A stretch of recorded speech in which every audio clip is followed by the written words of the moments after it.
Hello, good morning, ladies and gentlemen. Welcome back to Real Talk with AJ. I am your host, Eno Jerry. Real Talk with AJ is proudly sponsored by Nectar Studios. Welcome back, guys. I have in the studio with me like a lot of really dope people. So, like a very good friend of mine taught me this. So I'm going to give a shout out to all my people. Hello, Eli. Guys, Eli is an amazing singer rapper that has refused to share his talent with us. His song, I'm going to play the song for you guys later on in the show. Don't worry. You're going to hear it and you're going to attack him for choosing to hide his talent from all of us. Shout out to boy director Godwin. Shout out to my baby girl, Divine. Hey, boo. You look gorgeous. Give my guava. I want my guava back. Hi, Evans. Hi, baby. How you doing? Daniel in the building. Hey, baby. I see you. I don't know your name. I don't... Huh? No, welcome to the show, guys. Welcome. We're back again with a sliced dose of motivation, served with truth, with a sprinkle of pure vibes. How you guys doing? It's been a while. I know. I'm sorry, but I'm back. But before we get on with the show, you know our ritual, our quotes for today, and our quote for today goes like this: the greatest act of love you can give to anyone is an act of service. The greatest act of love you can give to anyone is act of service. We are all created for somebody else. We're never created for ourselves. And we live in the world where everybody just wants to get. Nobody wants to give. Nobody wants to serve. We're all waiting to be served. But the ultimate act of love is service. Christ came and served us. And he's teaching us how to serve. So if you want to show someone how you really care, don't think of what you can do or what others can do for you. Think of the things you can do for other people. The way the world works for me, the world is a slide. So when you serve somebody else, and the person you're serving is serving somebody else, and then while you're serving, somebody else serves you. But the mistake we always make is when we serve others, when we give in, when we pour into somebody else, we are expecting that person we are pouring into to turn around and pour back into us. But that's like going against the tide. Because when you do that, you're literally trying to clash the process. The process is a slope. So you give to others, and the others you give to others, and someone gives to you. So never, ever, ever expect the person you are giving to give back to you, because that's not where your treasure lies. Your treasure lies in the person that's going to be assigned to serve you, simply because you are serving another person. All right, guys, so we're going to go on a very quick break, and when I come back, I'm going to introduce my guest for today, and we're going to be very, you guys, he's dope. He's dope. He's a young man that is full of talents, full of God. He's deep, he's spiritual, and you will not believe the kind of caliber like this guy possesses. But anyways, I can't wait for us to delve deep. But we're gonna go on a quick break. When we come back, we're gonna start our show. So stay tuned. Thank you.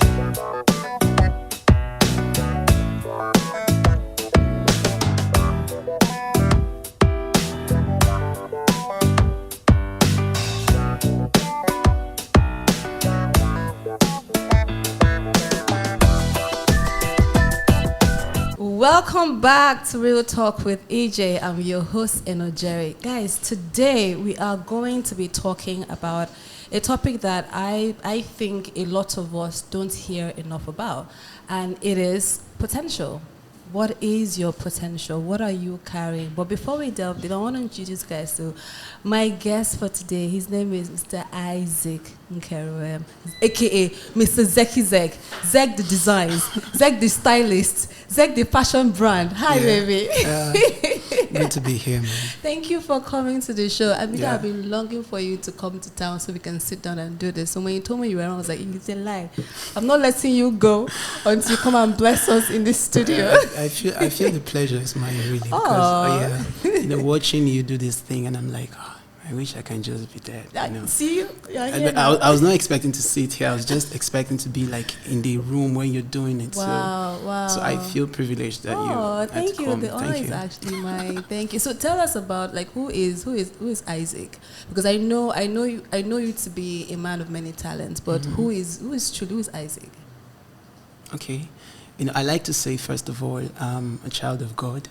Okay. So let's come from that perspective, because I have to first of all identify who I am. Okay, yeah. So Isaac Nkerewem is the last born of 5. Okay. So I'm born to Effiong Nkerewem. Okay. I'm from Mbo.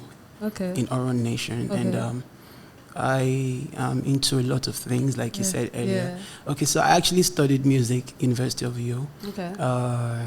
But I'm not pushing that as a career, though.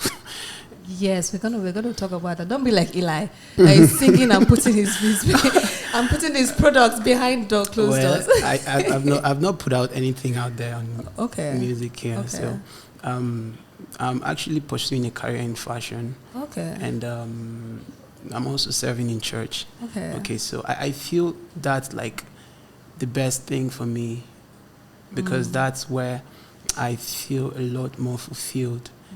When people can actually come back to you and tell you that, okay, I was blessed because you did this. I was blessed because you did this. Out there, when we're pushing career, we're not really concerned about the other people. About them being blessed. We're about us being like, blessed. Man, bring the dough, we carry money. You get what I'm saying? So I feel church gives me the opportunity to bless lives. And wow. So you're saying your music career, because I've heard you sing, you have a phenomenal voice. So you're saying your music career is dedicated strictly to church. Yeah. That's a huge decision. Like why did you choose that? They say every good and perfect gift comes from God, right? Okay. So if He has given me so many gifts, like if I can do a lot of things, then there should be something I should give back to Him. Okay. Okay. Wow. I had to go study music. But when I was studying music, I think I had the intention of putting out products. Okay. Yeah, but along the line, I realized that, this is not what I'm supposed to, push as a career. Yeah. Yeah, but so service, music for me is like service unto God. Wow. Yeah, so I enjoy secular music, right? Yes. But there's something my mentor used to say. He says, say no evil, sing no evil, hear no evil.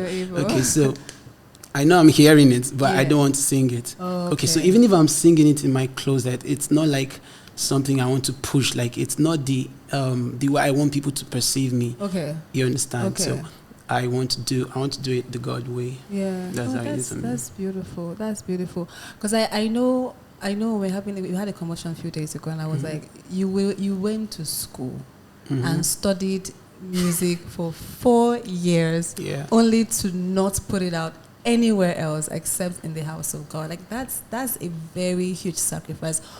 What truly informed that decision? Because it's not something you just wake up and be like, I spent 4 years, you paid school fees just for this. So he's saying I spent 4 years to study something I can go and do for God as a servant. That's huge. That's not common. That's not common among us youths. Okay, so if I want to commercialize music, I would want to get paid. And if I want to get the pay, I would want to get a good pay. Yeah. Okay. So the problem has always been bargaining. Okay. So when you call me to come sing, and after bargaining, like, okay, so I'm coming with this crew, I'm coming with these guys and these guys. Yeah. So this is what I want you to do for us. And if you're not able to meet up, I won't come. Yeah. So if I don't go, I feel guilty, like, you were supposed to go out there and bless lives. Yeah. But really, if we want to be realistic, I need that money, because I'm not just doing this myself. There are guys that are doing it with me, and they won't understand that part of service unto God. Yeah, so they want to get their pay, and if they want to get their pay, I have to pay them. So if I have to pay them, you have to pay me. Make money, you have to commercialize it. Okay. So I saw it like it was a struggle, for me to get paid, and to put like a price tag on this particular thing. So it was more like a struggle for me. So I decided that, okay, I want to do the secular music. When I went to Lagos, I joined like a couple bands. Okay, we're doing music. So I wasn't comfortable singing some type of song. Okay, so that was, I think where I actually left that part was a day I was supposed to do Wild Thought. I don't even know Wild Thoughts. So like I was singing the song and I was enjoying it, but deep inside of me I was like, is this what I really want to tell people? I had to call the band director. I told him that I'm not sure I want to do this. Okay, so right from that day I made the decision that music for me is strictly going to be in church and not. So for you, music is purposeful. So the words that you're going to be saying, because I mean, if you go back to the good word, it says that the words of our mouth are powerful.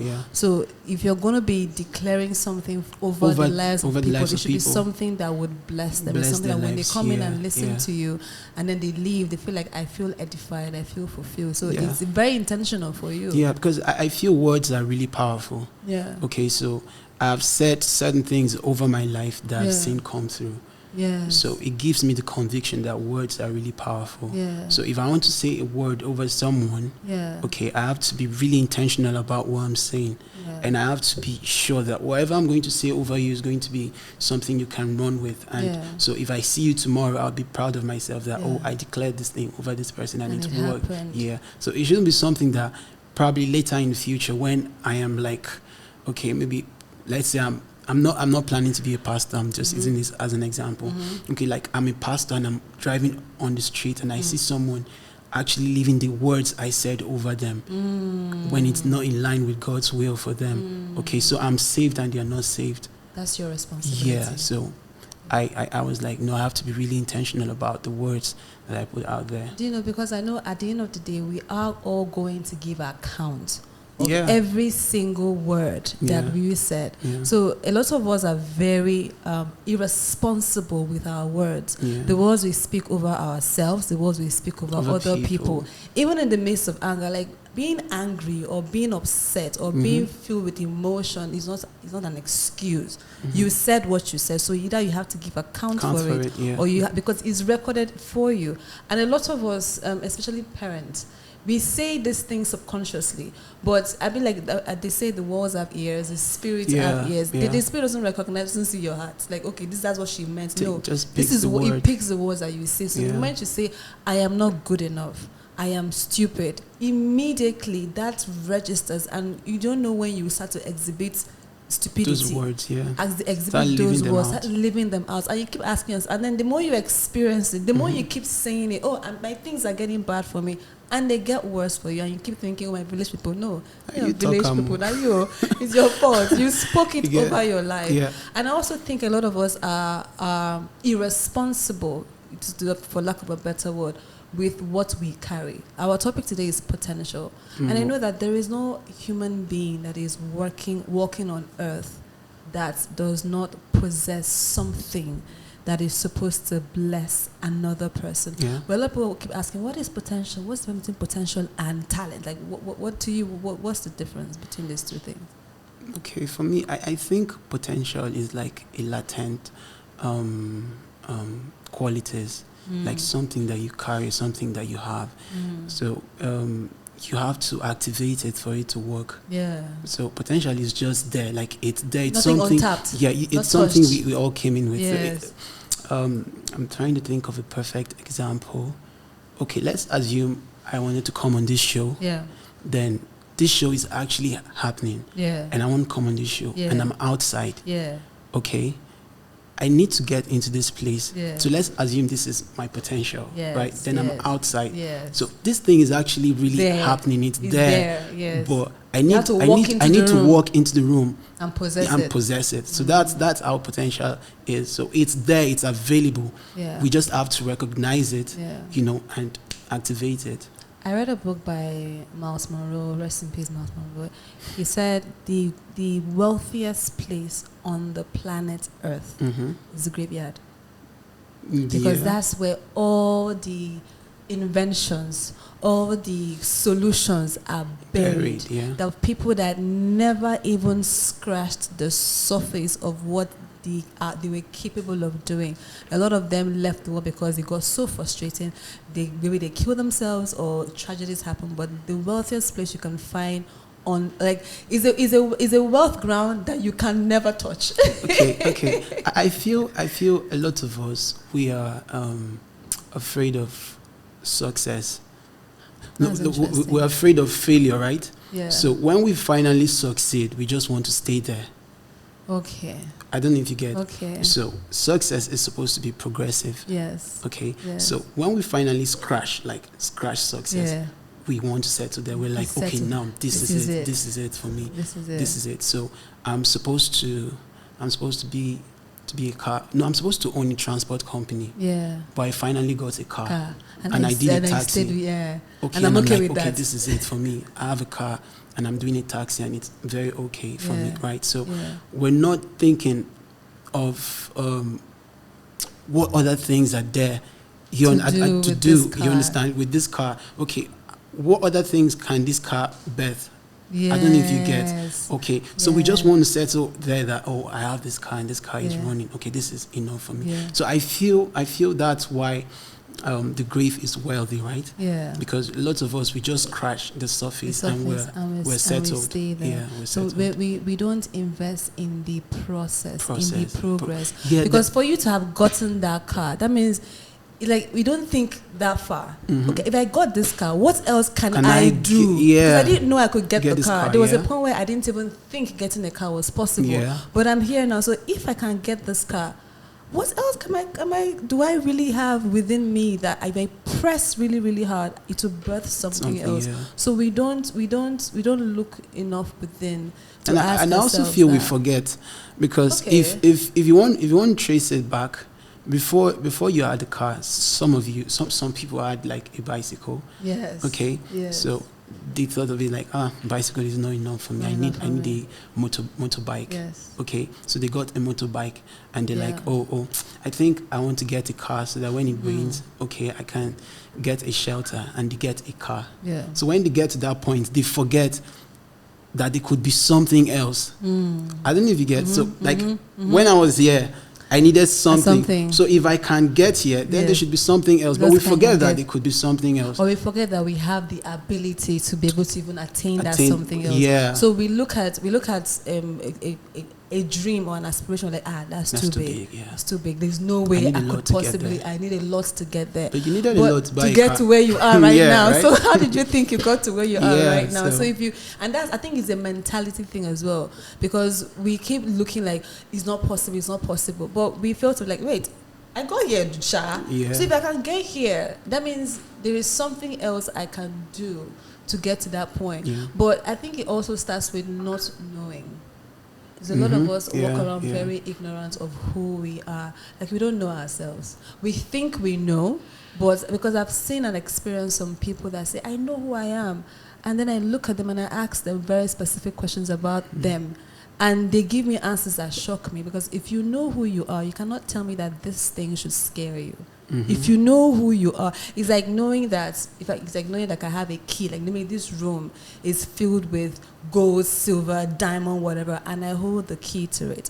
And I go outside, and then one guy is stressing me out for 10K, and I'm like, and I get into a fist fight with someone that has 10. Meanwhile, I hold the key to a room that has something that can buy his 10K 1,000 times over. Yeah. So we don't even know what we possess. So we go out there and we struggle with the rest of the world. And we ask ourselves, oh God, where are you? God, why haven't you come to my rescue? And God is like, I already gave you everything. But we have not looked in the mirror long enough to say, you know what? I carry something. Because God, I don't think God is a man that he should lie. So if he said that you are made in his image and likeness, and that every good thing comes from him, so and he made and looked at you and said, you know what, you are good. For God to look at you, a creation, and say you are good, that means you are really good. Good, yeah. But how much do you know about who you are enough to say, you know what, I can do any and everything? Because I truly believe that there is nothing. There is absolutely nothing any of us cannot do. Okay. There is no matter, tell me how big it is, and I'll tell you how it is possible. Because you are human. it is possible for you to have that. Anyways, I want to go on a very quick break, and then when we come back, I really want to delve deep into this because there are some questions I need to ask, I need to clarify. So we'll be right back. Stay tuned.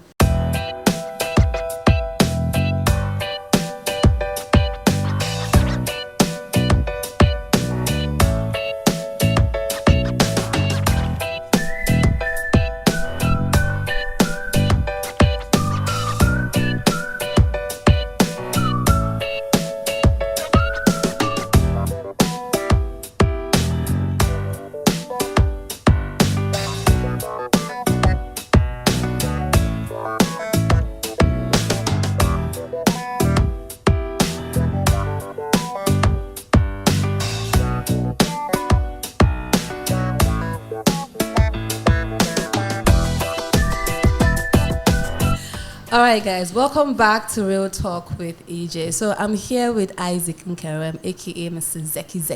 Yeah. So Zack, I'm gonna ask you some few questions, and they're gonna be deep. So you feel free to like bounce it back at me, right? Okay. So I'm gonna go. Why are you here on Earth? Why do you think you're here? I feel I'm here in place of God. Okay. Right. So there's something. God is a spirit, right? Yeah. Okay, so every being that exists on earth, you have to have the earthly suit, which is your flesh. The flesh. Okay, so if God came into this room right now, I'm not going to stand. I don't know about you. Yeah. Okay, so we'd all find our way out. Okay, so that's how it is. So God needed to, send someone down here to represent someone that looks like him, someone that would do what he would do here on earth. So I feel I'm here to do something that God would probably do here on earth. So that's how I justify my action. So if I want to take an action right now, and I'm so pissed and I'm like, this person, I would break your head out, so I'm like, would God do that? That sounds easier said than done. Sometimes I get out of that. Like, I'm like, would God do this? And I apologize and I leave, but I'm so pissed. Yeah. Like, I'm like, I feel like I just lost something. I lost a battle. I feel beat this guy now. I don't know if you get that kind of stuff. So it takes a lot for you to get to that point. Yeah. Okay. And before I got to that point, people around me actually called my attention to it that, guy, you always want to win. Sometimes you just have to let it go. I don't know if you get, even when you feel you're right, you just have to let it go. Even when you're wrong, don't try to prove a point. Okay? Because if you were wrong in the first place, there won't be any need for you to want to prove a point. Yeah. If you were right in the first place, there won't be any need for you to want to prove a point. Yeah. So I got to that point by the help of people. Yeah. So I won't say it's easy. Yeah. I won't say I'm there yet. Yeah. I'm still struggling. I mean, okay, so how much potential do you think you carry? Like, how much wealth of gifts do you think? I feel it's a lot. Okay. There is a lot. Yeah. So the question should be, how much do you think you can actually cover them? Because if we're gods, if we're like God, there is a lot God can do. Yeah. Like, there is a lot He can do. Yeah. So if He gave us that spirit to be like Him, then there is a lot we can do. Yeah. So the question should be, how much can I actually really do? Okay. So I'm struggling. I'm still pushing. Every day I'm still praying to God, like, show me what it is really You want me to do. Okay. All right. So I feel like there is a lot I can do. Okay. But do I really have the strength to do it? The strength to do it. Then you talked about knowing. Do I even know that I should? Much? Yeah. Do I even know that I should be doing this? I don't know if you get. So I'm walking around now. I'm feeling like I'm a stylist. I'm supposed to be a stylist. Yeah, but maybe I'm supposed to be selling orange somewhere. Yes. I don't know if you get. Okay. So it's me now trying to feel like, hey, this is it. I talked about us getting to a point and we feel like this is it. Yeah. So this is me now feeling like, oh, this is it. Yeah. But I have to consciously tell myself that there is more. Yeah. Like, there is more. And it could be anything. It could be something I like. It could be something I don't like. Yeah. So I just have to come to that point where I know that finding fulfillment is not. It does not necessarily have to make you happy. I don't know if you get the process. Okay, let's say the process won't actually make you happy, but the end would actually make you happy. Yeah. Okay, so if you tell me to go sell orange now in the sun. I won't be happy doing that. But maybe I'm supposed to do that now. To go through a particular process to actually meet someone. Yeah. Who would buy my orange and tell me, I like the way you sell your orange. Can you come to my company and sell something else? So now the end is better enough for me, right? So I think it's also a pride gives us makes us short-sighted, because there are some missions that God will send you on that is totally and completely off your class, your kind of person. Your kind of person, like, oh, how can a whole me to come stoop so low to do this? And God is like, well, first of all, you stoop low to conquer. Let's just start there. And second of all, there is a reason why he's taking you through that process, because for you to get to that top, you have to go through. It's like the catapult effect. If you want the catapult to go further, you need to pull it back a lot more. So, but sometimes God sends us on an errand, and the pride in us, like, oh, it can't be God. No, God would never allow me to come down to this level. But you forget that you are, as a person, you are a living representative. As long as you're human, you are a living representative of God on earth to another person. So because somebody else will watch your actions.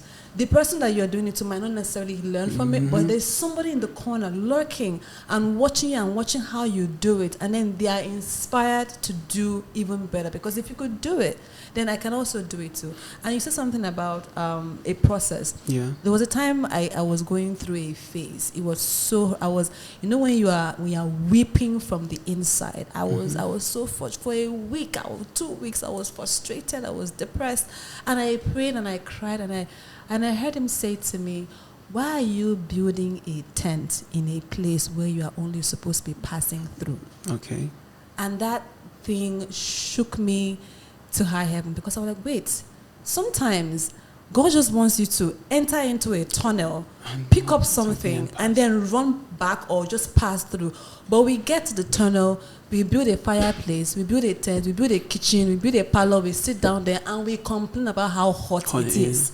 And you forget. Sometimes initially when you entered, it actually covered you from the sun. From the sun. And you're like, oh, now this is it. This is it. But the longer you stay, it becomes hot and it becomes uncomfortable and you're complaining like, God, why am I still here? But actually, we're just, like you said, you're supposed to just go in. So you didn't want it, either you didn't listen to the instruction properly, or you entered and got distracted, or you just entered ignorantly, because sometimes God can push you into your place of purpose even when you're not ready, because you've wasted too much time. You push you there and you're supposed to learn there. But we get there, and then instead of asking the right questions, what is this situation supposed to teach me? What am I supposed to learn from this? Is it supposed to help me to be better? Okay, I know God will never take me to a place where he knows that I'm going to suffer. So for me to be groaning this bad, that means it's something that is growing inside of me. We don't ask, because by the time we start to ask the right questions, we get to have a different mentality about the situation. Then it helps us to go through it faster. Seriously. Let me cite an example to that. So there was this time, most of my friends, I trek a lot. When I was in school, money be nothing, so you have to trek it. Okay, so there's this time I was trekking. I was going somewhere. So I thought I knew the route. So I went and I took the wrong route, and I got really pissed with myself. Like, why did I have to come this way? So now it don't make my trekking longer than it's supposed to be, right? So I got really pissed, but I got through it. I got to where I was going, and everything was sorted. So now that route I took actually linked somewhere else. Oh, wow. Okay. So there was a time we were rushing somewhere, like we really needed to meet up. Okay. So we came towards, we were on the normal route that was supposed to take us there, and when we got there, we saw like a gridlock, like it was really strong, and we needed to divert. And all of a sudden, I knew another route that could take us to where we were going to. So I had to show them, and we went there and we did whatever we were supposed to do, and we made our money and we left. Wow. You understand? So that's where I realized that, I actually took the wrong route, and I got really pissed. But in the later, he opened up a new opportunity for me to know that, okay, we would have wasted a lot of time here and not get to where we were supposed to go and do what we were supposed to do at the right time. But now I had an idea. I knew another route to where we're going to. And okay, so that's interesting. And another thing is, a lot of us have a lot of potential. I was talking about potential, but we measure our gift by something else. Okay. So what criteria do you use, you personally, do you use in measuring what you have, or do you just have that confidence? It's like, you know what, God gave it to me, and then I'm just going to trust that what he gave to me is different from another person. I don't need to be measuring my gift by another person's standard. To you, what criteria do you use in measuring your abilities? I feel what success is to me might be different from what it is to someone else. Okay, so I know everyone wants to be successful. I want to, if I'm doing music, I want to win the Grammy, right? But originally, if God made me do music just to, you know, get someone out of depression, then I could sing and someone get out of depression. That already is success for me. Like, if that was the only thing God wanted me to come here to do, I've done it. But naturally, I'd want to get the Grammy. I don't know if you get. So I started thinking that way, like, what if what I see to be success isn't really success? What if these other things that, you know, this, I was blessed, is actually the success I'm getting? You understand? So that's how I was able to overcome that pressure of, you know, trying to push yourself to attain like every other person would attain. So, and it's not also like a limitation for me. So I'm not using it as an excuse not to push. In as much as I'm pushing, I am appreciating every testimony that comes from it, every blessing that comes from it. I appreciate it in as much as I'm looking towards something bigger. But even if I can't get there, I've trained my mind to just know that this was enough. Yes. Oh wow, Zack, I can't thank you enough. But Thank God, I can't thank you enough for coming, because I know I've even from the conversations we had before, and then even today's conversation, I know that I have learned so much from you, and you are a low-key an inspiration, because I watch you from a distance. I'm like, okay, wow, he has the balls to do it, and then I can also do it. So like, whatever it is that you're doing, just be rest assured that there are people that are looking up to you. I'm one of them. So and we are cheering you on, and then we are inspired by you. So please, whatever you do, don't stop being you. Don't ever stop being you, because you, as you are phenomenal. And the same goes to all of us. You are phenomenal in who you are. Just look in the mirror and speak more positive things into your life. What you want to see is as simple as that. Anything you want to see happen, just one thing you need to do, just speak it. It sounds easy, but also very difficult at the same time.